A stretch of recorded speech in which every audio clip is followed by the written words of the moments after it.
Wow!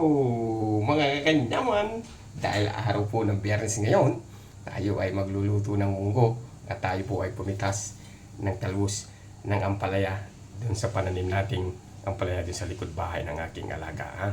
At hindi lang naman po yan, maghahano din po tayo ng pomelo. Ito po yung munggo natin, ilalaga po natin.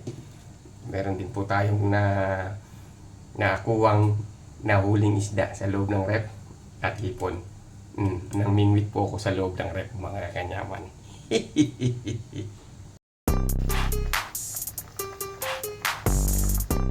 Pinainit na po natin yung wok natin. Tapos lagyan natin ng mantika, mga kanyaman. Ang mainit na po. Sibuyas. Bawang. Lagyan na natin yung kamatis. Yan. Ilagay na natin yung hipon natin, mga kanyaman. Yan. Lagyan na natin ang patis. O, patis po, mga kanyaman. Konting patis lang.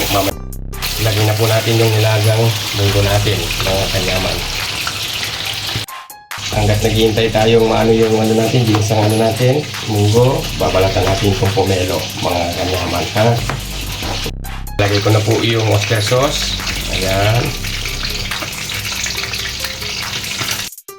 Dahil may mga talong po tayo sa rep, pinitas ko na din po yung talong natin sa rep. Ayan, mga kanyaman, nilagay ko na po. Ibabalik ko na po yung hipon natin. Ayan, para hindi po siya ma-overcook. Kaya po tinanggal ko po kanina pagkagisa, mga kanyaman. At last, yung daon ng ampalaya po natin, mga kanyaman. Sabi nila 3 pulutang lang po eh. Kasi sa aking nanay, 3 pulo lang daw po. Tapos patayin na natin, mga kanyaman. 1, 2, 3. Ito na po yung isang mangkok na munggo natin. Basbasan muna po natin, ha. Panginoon, maraming salamat po sa pagkain na binigay niyo po sa amin ngayon. Naway magsilbing lakas po sa aming pangangatawan nito. At gabayan din po sana yung mga taong nanonood sa video ko. Maraming salamat po. Ito po inaalay po namin sa iyo. Amen. Ayan, mga kanyaman, naluto na po natin yung munggo natin na may hipon po. Ayan, ha. Then meron po tayong piniritong isda. Ayan, Gigi.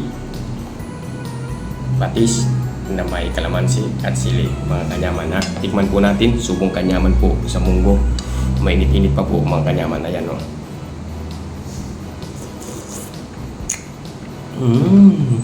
Kanyaman. Wow, simulan na po natin. Yun, mga kanyaman. Ayun po yung talbos ng ampalaya o daon ng ampalaya po, mga kanyaman, ha. Ang sarap po. Kaya po'y magkakamay dahil yung kanin po natin is kanin bahaw. Pipisitin natin yung sili natin, mga kanyaman, para mas masarap, mas kanyaman pong kumain, di ba? Pampagana. Ayun po yung daon ng ampalaya. Yun.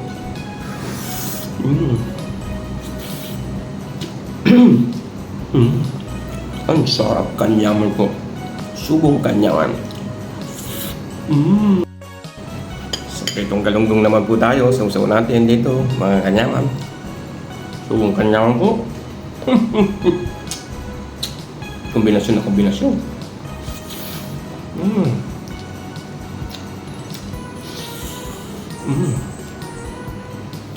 Hanggang dito na lang po muna, mga kanyaman.